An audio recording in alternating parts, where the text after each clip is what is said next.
We have a panel session that is about to start. It's our first panel session. And the topic of this panel session is strategies for enhancing employee development and organizational success. And to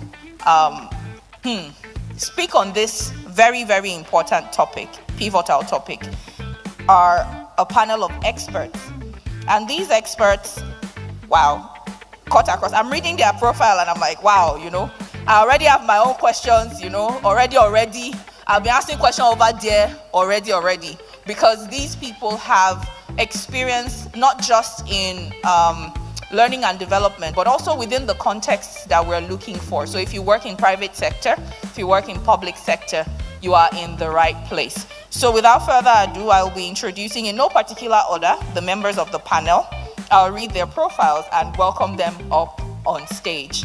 And then after the panel members, I will be reading the profile of the amiable moderator who will be ensuring that the conversation flows appropriately. So first and foremost, I will be introducing her. Her name is Fatima Ango. I hope I pronounced your surname properly. And she's head learning and development, or head learning strategy and advisory at Central Bank of Nigeria. So you see, we didn't bring small people. You can clap again, right?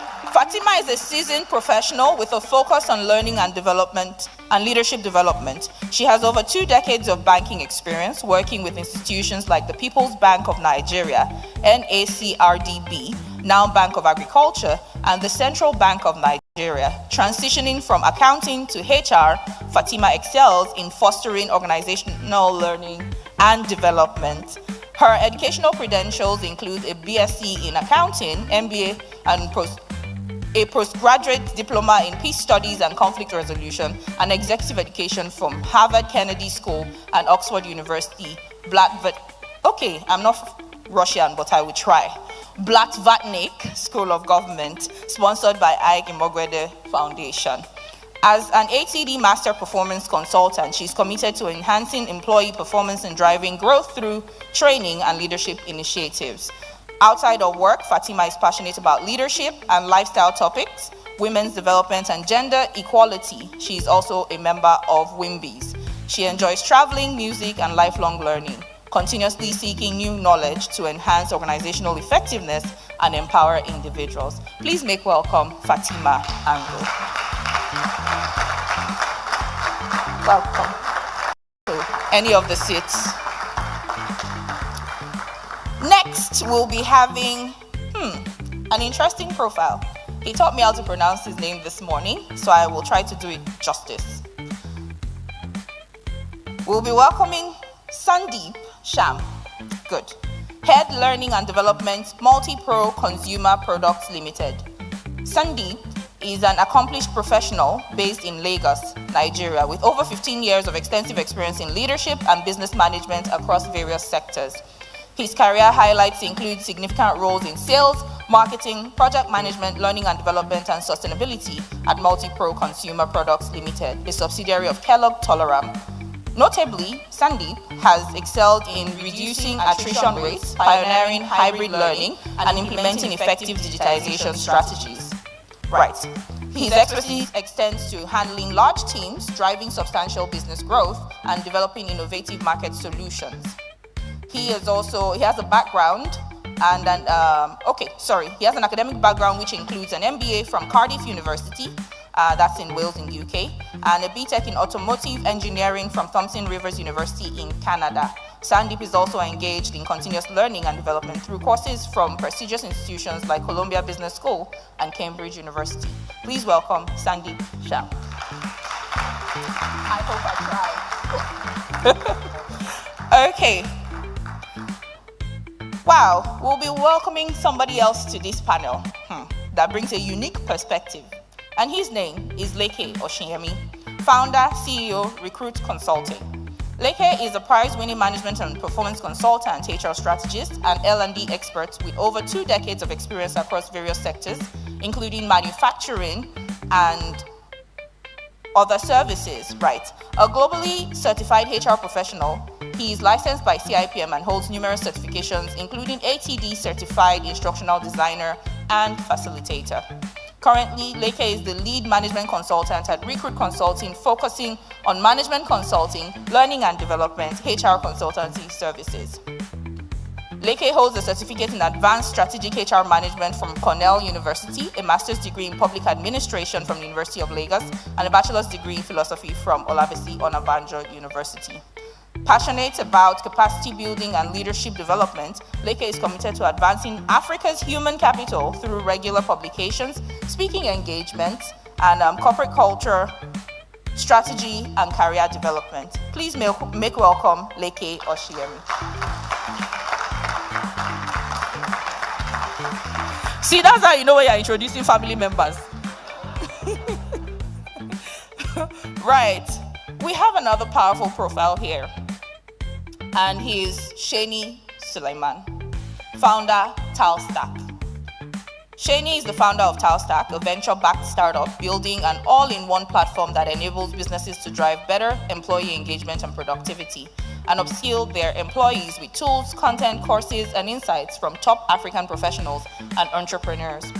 He is also the founder of Black Ops, a private network of top African operators playing a critical role in building and scaling great companies.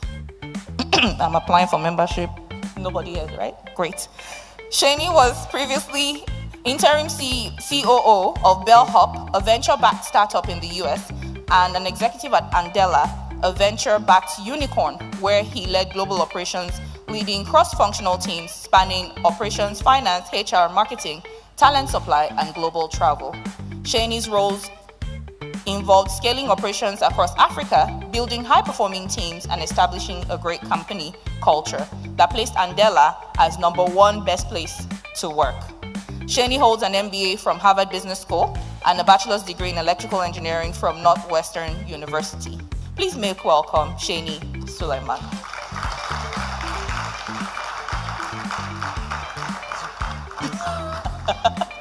Yes, I have a lot of family members, and they are brilliant people. So I'm learning a lot. I'm here to learn, relearn, unlearn some of the things I've learned, because you know we all have those habits. So I'm not taking for granted the presence of these amazing people and their time. All right, the last but not the least panel member before I introduce the moderator is Ibitayo Ogumbanwo, managing partner at Tadef Consulting Limited. Ibitayo is an astute and deeply skilled professional with experience in management consulting, learning and development, and business development, strategic HR management. He has a strong passion for people capability development, which spans various sectors. He is very competent in the design and implementation of organizational learning and development interventions to improve individual and organizational performance. His experience spans several sectors: financial services, business consulting, regulatory oversight institutions, and public sector, so he's been everywhere. And he is a full member of the Nigerian Institute of Training and Development, NITAD. Ibitayo is a dedicated team player who believes in teamwork. His interests include networking, reading, learning, adventures, traveling, games, and listening to music, and he derives utmost pleasure in creating solutions to problems. He is happily married, and please make welcome Ibitayo Ogumbanwo. He is happily married. Thank you. Okay, now to our moderator. I'm particularly excited to read this profile. Our moderator is Adeshola Aliogo, Head People and Culture at Core Technologies. Adeshola is a seasoned HR professional with diverse experience across different industries. She began her career at Dangote Industries before moving to Deloitte as talent acquisition and mobility specialist, where she managed end-to-end recruitment processes and provided support to HRBPs and hiring managers. Further in her career, Adeshola held the position of Human Capital Business Partner at Sterling Bank PLC, providing strategic and operational support to Sterling Alternative Finance. Yes, if you've used Alt Finance. Adeshola then joined Vendees, a Y2 Combinator company, as the head of people operations, where she built HR processes and provided strategic leadership to the people management team. She is a recognized leader and innovator in the Nigerian HR community, receiving accolades such as being named one of the 40 HR leaders and innovators in Nigeria, and more. She does a lot that includes mentoring, coaching, and organizing events as well. Overall, Adeshola Aliogo's journey exemplifies dedication, expertise, and a passion for empowering individuals and organizations through effective HR practices and leadership. She is passionate about her faith, family, and music. So please make welcome our moderator for this panel session, Adeshola Aliogo.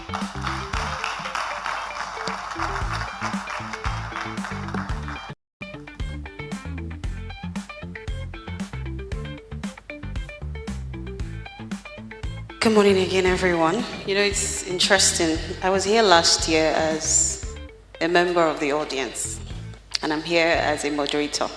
Praise the Lord. So you can be the next person here next year. It's amazing to see the whole very, very filled up, and it's quite interesting. Another thing I'm happy about is I used to say something in my office. Whenever we have meetings, HR always comes last to do any presentation or whatever. I don't know why. And today I'm moderating first. Amazing. All right, nice to meet everyone. We're supposed to be talking about strategies for enhancing employee development and organizational success. I know it's funny, we were talking just right there, and I remember a time when I was at Dangote. My boss used to talk a lot about feel-good trainings, right? People want to get trained. Even every time I have an interview, somebody's asking, what is OLxD like? Like, how do people learn? But then there's always the question of how do people transfer the learning into the job that they do?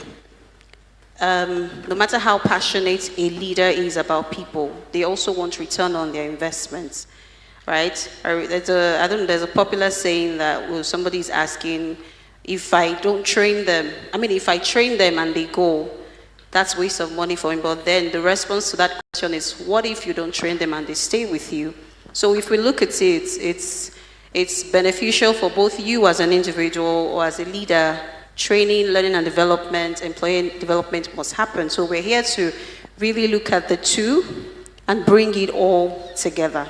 All right, and we're going to be focusing on different areas such as what exactly, how do you present the business case for learning and development? I don't know, good for me. I have a leader who's very passionate about learning in sense that he knows that we have a lot of knowledge that we've built in-house, and is very particular about how that knowledge is managed, how we document it, how we transfer it, and ensure that it is useful for us. Even when somebody leaves, how do we ensure that they don't go with the knowledge, But that's even for critical domain knowledge. So there are a lot of things we'll look at. We'll also discuss, how we can develop people in terms of building pathways for them, career pathing and all. We'll look at collaborative learning opportunities, and of course, how you ensure you get continuous feedback in learning. So it's funny how Fatima is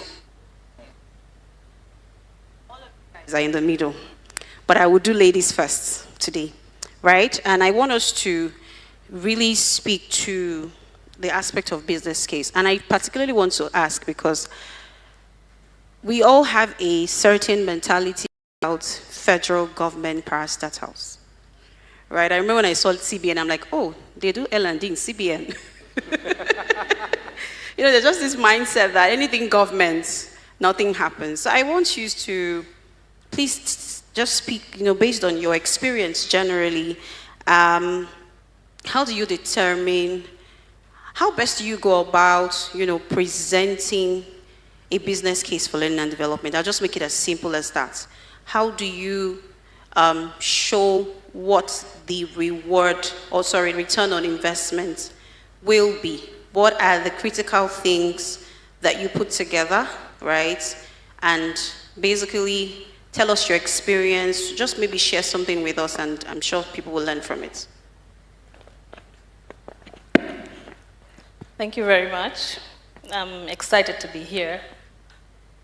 First of all, many organizations think we in L&D are cost centers and not profit-making functions. Am I right? Yeah. So, and the main problem is because we have not been able to tell our stories. We work day and night We service people, we train, we coach, we mentor, everything around L&D. We develop content, we develop curriculum, we do a whole lot of things, and we are not able to showcase these things to top management. You have to start from the vision, the mission, the strategic objectives. What is it you want to help management achieve? What are the problems that you want to solve? From there, you have to now tell management that this is what L&D is going to be able to do to achieve this. Incidentally, just recently, I developed something. I wanted to create a leadership development program for the bank. I know that most of our problems tie down to leadership. Number one, we are not training our leaders early enough. We are not developing our leaders. People get promoted to managerial levels without any clue on how to manage people. So I decided to come up with something, create a leadership development program for the bank. I did all the fancy things, all the benefits that it will show. The bank will derive from such a program, but it met a brick wall. It was turned down.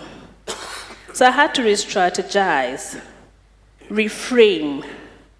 Whenever you're taking something up there, you have to show them the cost of doing nothing. When you don't do this, this is what's going to happen, including productivity drag, loss of customer satisfaction, your retention rates will go down, turnover will go up. You have to demonstrate what the cost of doing nothing is in your proposal to management for making a business case for any L&D initiative that you want to make.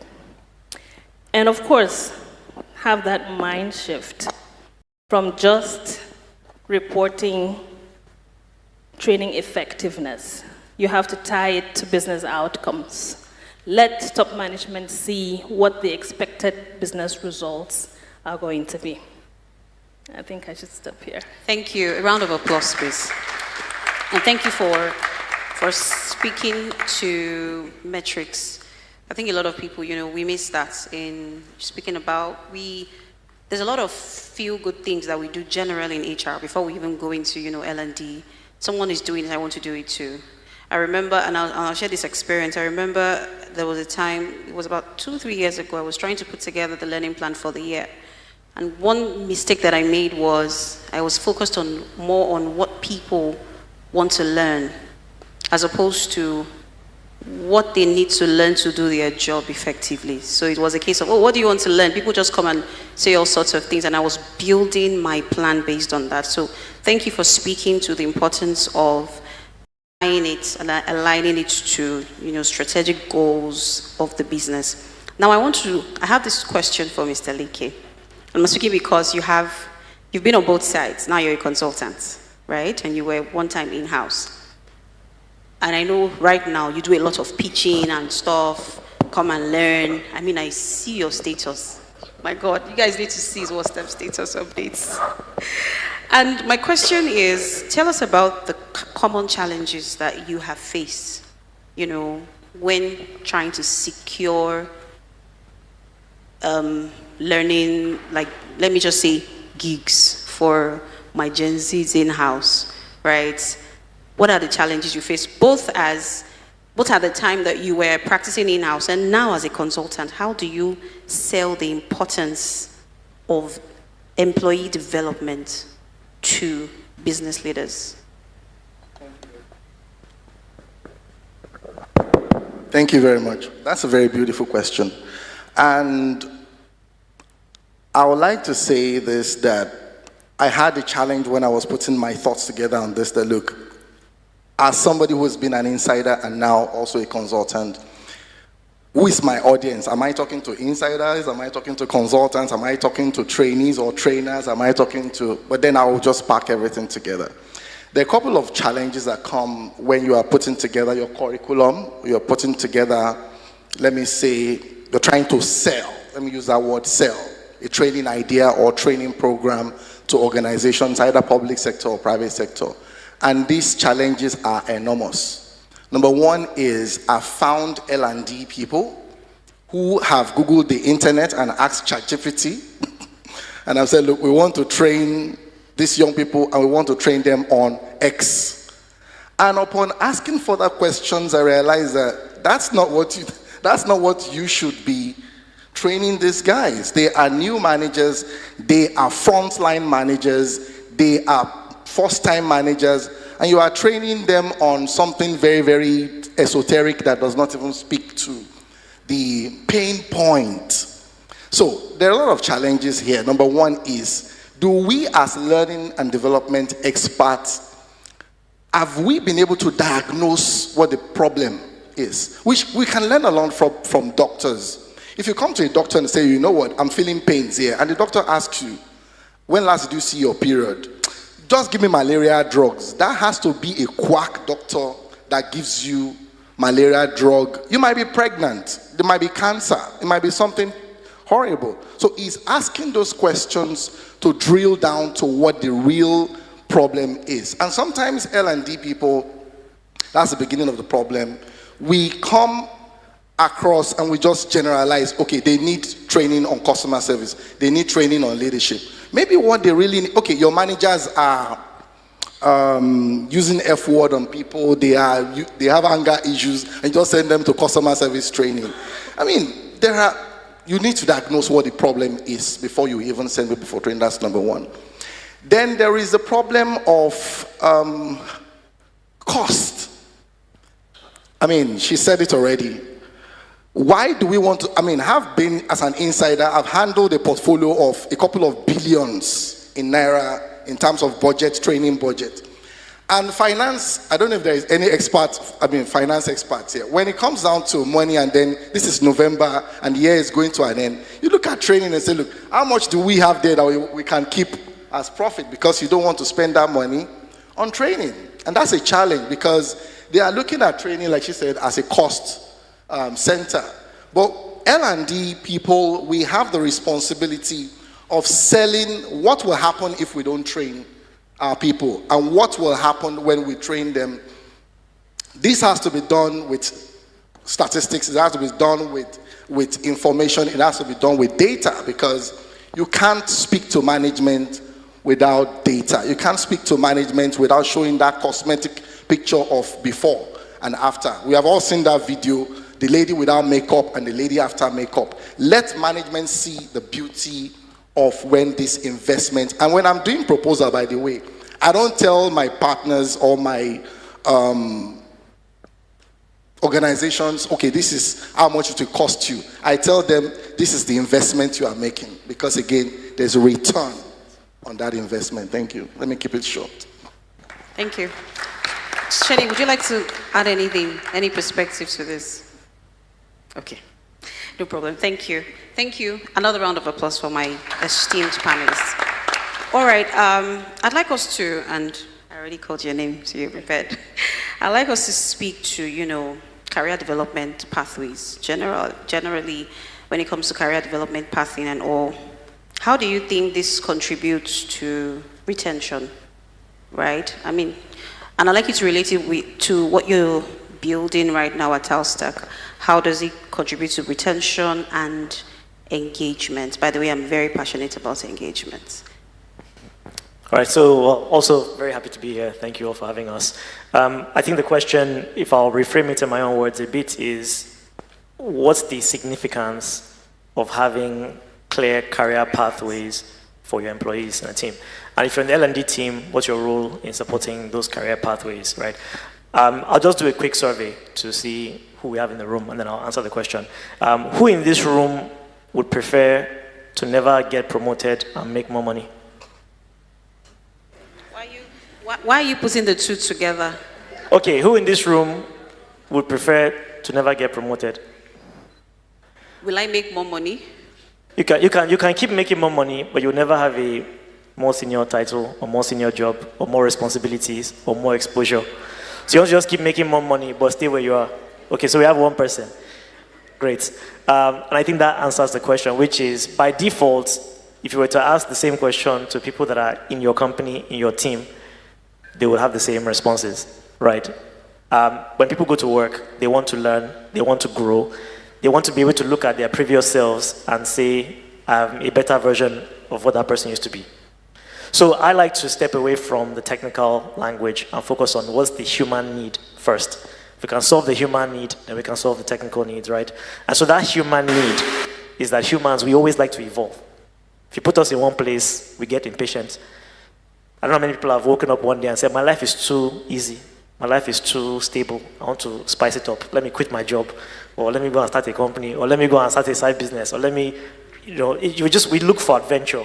And so I think human beings are just like that. So kind of going back to the question now is, I think within a company, your employees want to grow. And what happens is, when someone has been at a company for a particular amount of time, usually it's about 1.5 years or so, they start to wonder, so where am I going? Now, it doesn't mean that they care about moving right away. It's that they're looking into the future and they're saying, what's the future for me in this company? If I keep working hard, I keep giving to the company, I keep adding value, how do I, over time, get rewarded? And what does that future look like? So I think having career pathways is one of the most fundamental ways to drive employee engagement and also drive employee loyalty, because it's the most visible way of rewarding people for the effort they've put in. And I like the fact that you separated compensation from career leveling, because this is not a discussion about money, right? I think it's more of a discussion about how do you continue to build additional competency and develop yourself career-wise. And so I think it is a critical part of retention and engagement. As L&D people, which I think is most of the room, right? The goal is to connect L&D directly to the career leveling. And so what that means is, back to what Leke said earlier, and I think even what Fatima said earlier, your job is to be able to say, we are a significant partner for every employee who is trying to do what they naturally want to do, which is grow. Because we have spent the time to connect the competencies that are required to be successful at different levels. And we now have buy-in from the executive team on how those competencies drive value for the company. So now the company cares that you have those competencies. And now L&D is the best way for you to get access to those competencies. Because learning, there's a million ways to learn. But if someone tells you, I can give you the most accurate navigation to that next level. So rather than you going to figure out all the million different things to do, if you do this, learn that, apply it here and there, I've done it with 50 other people, and they've been able to develop themselves. You're likely to follow that person's path, right? So that's the job of the L&D person, is to say, I'm the most trusted advisor for you in following this career journey that gets you the outcomes you want and allows the company to value you more than they did yesterday. I'll pause there for a second, but that's my response to that question.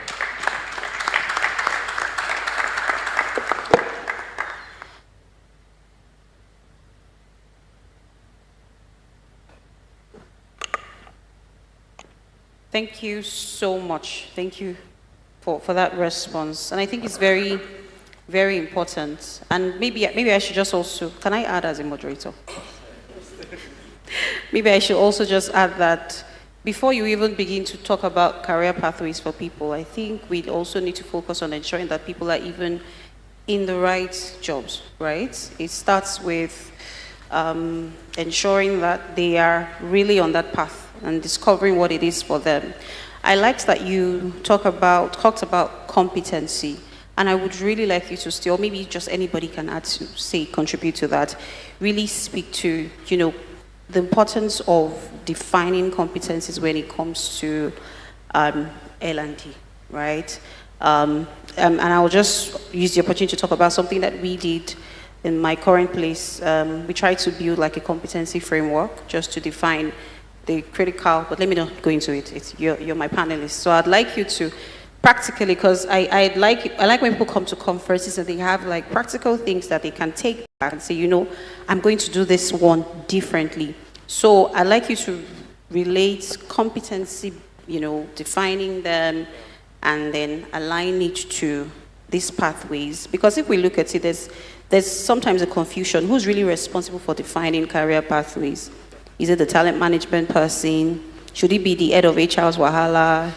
Should the L&D guy do it? So who is responsible? Let's talk about that. Thank you. So I'll try to keep this a little bit short. I didn't want to start selling our company, so I was trying to avoid the question. But I'll give an example of why this is important, which I think many people in this room probably know. In one of my previous companies, we had the same thing where employees started asking us, "Okay, I've been here for some time. What's next? And I can see people ahead of me. How do I get to where they are?" Right? And it became a very big discussion. And we hadn't done a good job of defining competencies. So what we did is we basically got together a few of the heads of functions. And I'm not an HR person, but I fundamentally believe that HR is a strategic function in every company. And every serious business leader takes HR very seriously. And so we got the heads of functions together, we got the HR team together, and we said, we need to agree collectively on what success looks like at every level of the company. And that's the beginning of a competency mapping. It's basically, at every level of the company, what are we looking for? So you can define, depending on how your company is structured, you can say, analyst level or associate level. Here's what that person's, we don't care whether you're in finance, marketing, operations, whatever, but you can show up to work, you can deliver work on time, on schedule, and you're reliable. The next level is maybe you're a senior analyst or coordinator or something else. At that level, you're beginning to take on initiatives by yourself. You can work by yourself with limited guidance and deliver value for the company. You move to team lead, you move to manager. Okay, manager should be able to lead team members independently, help them to drive value, create more culture, etc. Then you go to director, senior leaders, right? And so once you've done that, you then say, for this company, when we think about the cross-functional competencies, what are they? The things that we believe make us succeed as a group. Is it communication? Is it collaboration? Is it problem solving? Is it whatever it might be, right? Execution. And you define what each of those things mean at each of these levels. So that's the first step, is a cross-functional, the second step is a cross-functional competencies. And if you think, I like to use analogies. You look at the Army, look at the Navy, look at the Air Force, and every other military organization. If I'm a general in the Army, or I'm an admiral in the Navy, I may be commanding different types of troops, but I need to be able to communicate at the same level. I need to be able to inspire at the same level. I need to be able to lead at the same level, resolve conflict at the same level, think about strategy at the same level. So these are things that happen regardless of what function you're in. Those are the cross-functional skills. The next layer is then your functional skills. And you can define that by function, by department. So you say if you're in finance, you need to be able to do, at the early career level, you can use Excel to do budgets or do account reconciling. If you're a manager, you can create a budget and you can manage spend. If you're a senior director, you can do some much more complicated financial analysis and calculations and help to guide the company's priorities from a financial perspective. So you define that for each function at each level. And then the last one that I think we sometimes miss out on is the values. What makes us play well together? I think someone mentioned earlier that, are your managers using the F word on people? Are they treating people in a toxic way? I think at times we always hear about the salesperson that was doing really well, but then they're very toxic. So that's where the values kick in. What are the company's values? And then how are you able to make sure that the values are being upheld at different levels? So that is really the foundation of a competency framework. Thank you That's one of the tools that we're building at Talstack. Thank you so much. And, I love, yes, keep it.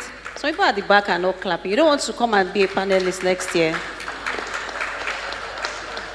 So, I love that you talked about values, right? And I think that is something that a lot of L&D professionals haven't tapped into.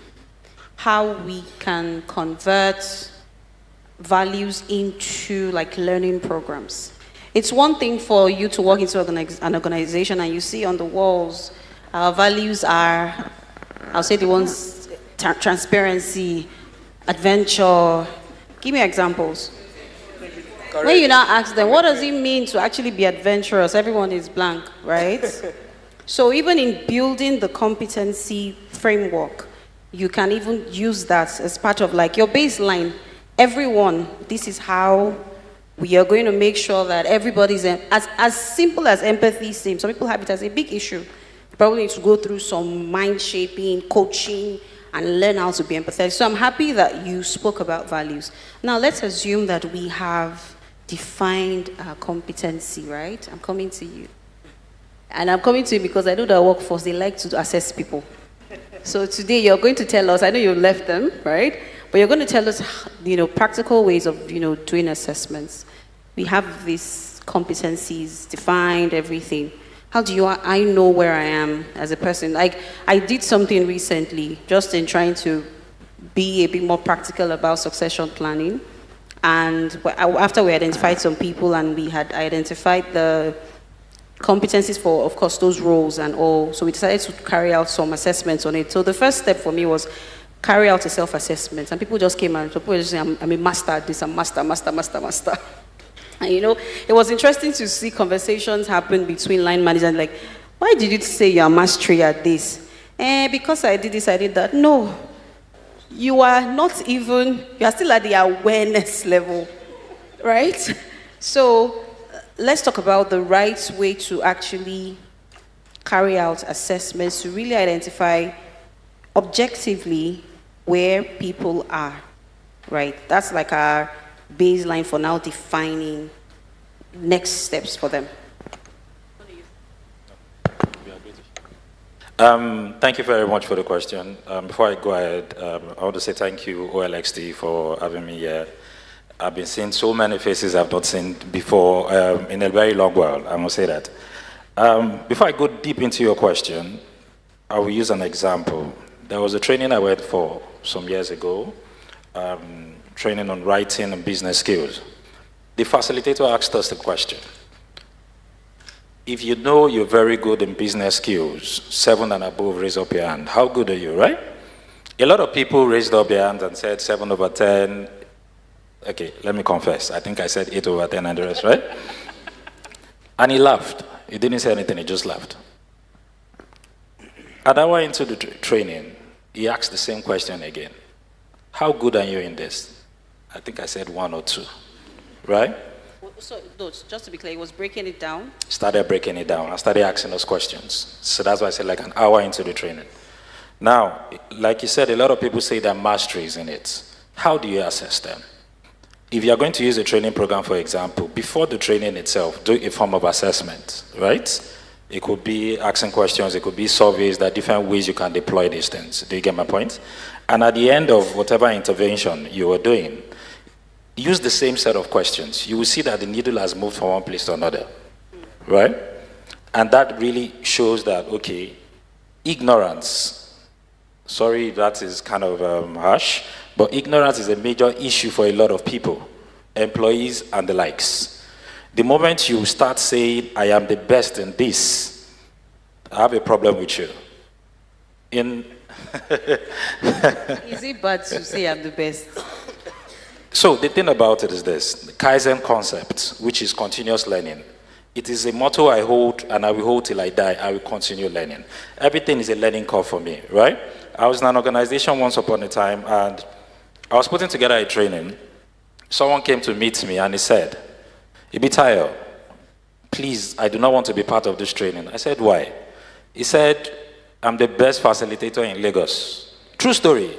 I'm the best this, I'm the best that. I looked at him, I was shocked. I said, you know what, go and meet the MD. I'm not the one that will tell you whether to join or not. 3 months down the line, the person was sacked, right? But why am I saying this? Assessment helps you know your exact place.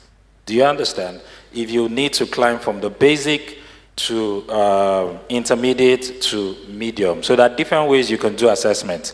One of the best in organizations is, apart from doing a survey, speak to the line managers. Do you understand my point? Let's say I'm reporting to you, for example, now, and he comes and he says, what's my skill level on Excel? I think you mentioned Excel, so you got into my head, right? On Excel, and I say 7 over 10, right? And the same person comes to meet you, my line manager. What is Ibitayo's skill level on Excel?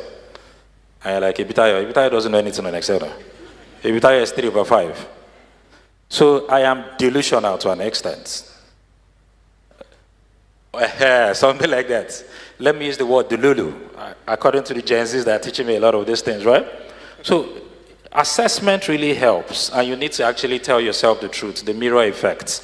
If you want to grow, you need to get feedback. Feedback is the food of champions, am I correct? Do you get? So you need to be able to do other things. So going through the process of assessment, surveys, 360 questions, and the likes. Let me not speak too much on them. I hope I answered your question. Are you guys good? You can ask him, or if you are just kidding. Are we supposed to have like question and answer after, later? Okay. So please, if you have any questions, write it down. Thank you for speaking to that. Okay. I mean, you've also spoken about the different types of assessment, 360, self-assessment, and all of those things. So I hope that we all understand. I mean, still speaking on personalized, I'd like to speak to you. How did I even jump, Sandy? What's going on? I apologize. But I'd really love to know, maybe practically in your organization, right? I'm seeing that you're the head of learning and development for Multipro. Tell me about how, or tell us rather, it's not me, about how you carry out assessment to identify individual learning needs and how you tie that to the organization's needs as a whole. Thank you so much. And once again, I'm really happy and grateful to be here. Having a learning and development conference is something that really excited me. Because if you look at the world, I think there's a lot, like even when Ademola spoke, there's a lot of things happening in the L&D space where L&D is actually being spun out as a separate department. It's no longer a small dot under HR. I mean, no offense to HR, but no, they are our guys, but you know, L&D is very important. So having said that, how do we assess, or how do we basically do what we call as a TNA, training need analysis? Okay, again, these are common lingos in the L&D space, but the business case that I would try to put here is, for example, I'll give you my organization. What you really need to understand is, first of all, what is it that we're trying to drive? So I would break it down into a simple 3-point agenda that actually makes sense from top all the way to bottom, right? So I work for Multipro. We are a Kellogg Tolaram company. We are, and humbly I say so, are the people that actually put brands like Indomie, Power Oil, Chin Chin, Kellogg's, Colgate into the hands of consumers. We are the ones that do all these brands. So from my perspective, what is more important, right? We are supposed to sell. It's basically sales we're looking at, and each resource or each salesperson is supposed to make sure that the sales of these cartons is getting down to the right place or to the retail place. Again, I'm simplifying it in the best possible way, because that is exactly what the CEO at the top is looking, and that's exactly what the guy at the bottom is also looking, because he has his daily targets. Once you have simplified this and understand that business case and the business goal, it makes it so much easier to then do your analysis to see where are the gaps, how are you understanding this. So I would speak about, I'm not really dwelling on the TNA case right now. I'm talking about alignment from whether you call it bottom down or top down or bottom up approach, whichever way you're going. So once you have that, you're able to design you're able to get your training need analysis, and then you now look at the kind of audience you're talking to, and then customize your training accordingly. So we have people at the bottom of the pyramid who would understand in a simple way. You make it modular, you simplify it. Then you have the people at the the mid-senior level. Then you have the senior level, and that's how you take it. So I rest it here. Thanks. Thank you. And I mean, one thing I picked that I believe everyone also picked is, and generally from the conversations so far, you can't work in silos, right? There needs to be an understanding of the business itself. Gone are those days where HR is just talking about HR. L&D can't just be talking about L&D. We need to understand what is important to the top. And that's the only way that we can, come up with our business cases for it to make sense.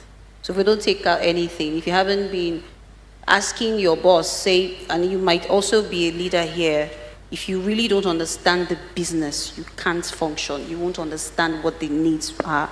All right, thank you so much for that. Now, I'd like us to talk a bit about collaborative, learning. And that's because I know that, when it comes to different ways to transfer knowledge, there are a lot of ways. It's not even just about going for a training program, or there are different ways, even from conversations. The job itself is a way to learn. Now, I want to throw this question open, right? And anyone can please answer.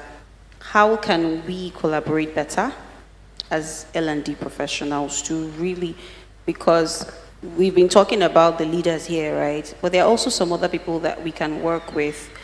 And then I would also throw in this question, where there is no money,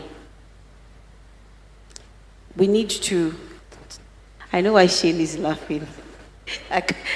Should I say it? I can't engage Shane if I don't have money. But really, where there isn't, they tell you there's no budget for this, but people still want to learn. What are other things that we can do?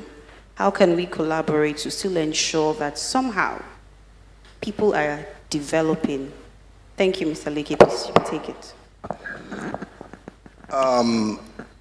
I think this is a very important question to a lot of organizations. We are all in Nigeria, and globally, seriously, revenues are being touched. And when this happens, I always tell my L&D friends that, look, you have to be part of the business. And while we are seeing organizations tank out, myself and Sadim were discussing this morning, talking about how much deep the dollar, naira thing has done to businesses. You will cry. I'm a business owner. I've seen CEOs behind closed doors shed tears in the corner.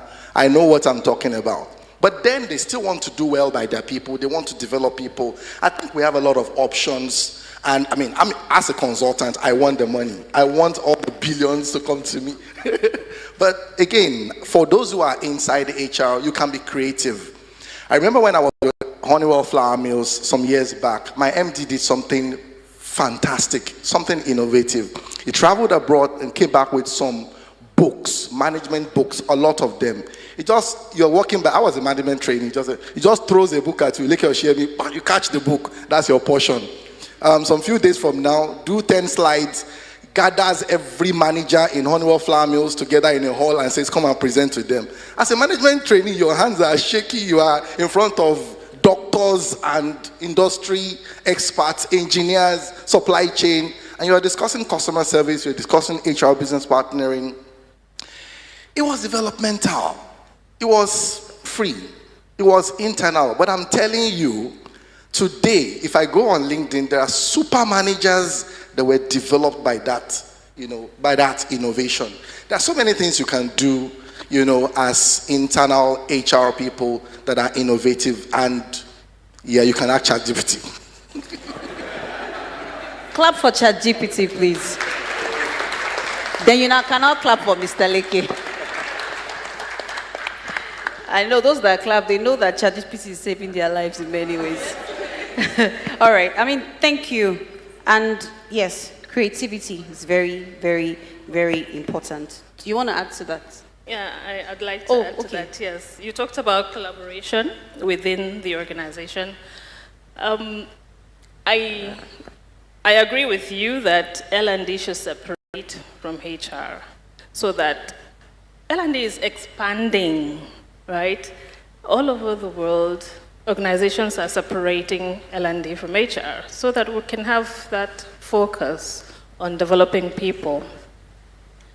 So collaboration now helps you do your job better. We're collaborating with HR, we're collaborating with subject matter experts. You've separated it already. Yes, but we're collaborating. You have to use the performance matrix, you have to use the competency framework, you have to use the data from HR to develop whatever you want to develop in L&D. And then you need the subject matter experts across the organization. We have an internal faculty pool, especially because we are the only ones that do what we do. So most of our trainings we develop in-house, especially in the economic policy area, the bank supervision area. We have an internal faculty pool, and L&D works directly with subject matter experts across the departments. We gather them, use our professionalism to develop the content, the curriculum for all these areas of expertise. Now, because of cost, now we save cost using our internal faculty. And then, of course, harnessing technology comes into the picture. Though this has received a lot of backlash, it means you want to stop people from traveling, you want to stop DTA, for those of us in the public sector, you want to stop DTA if you're saying most of your learning should happen online.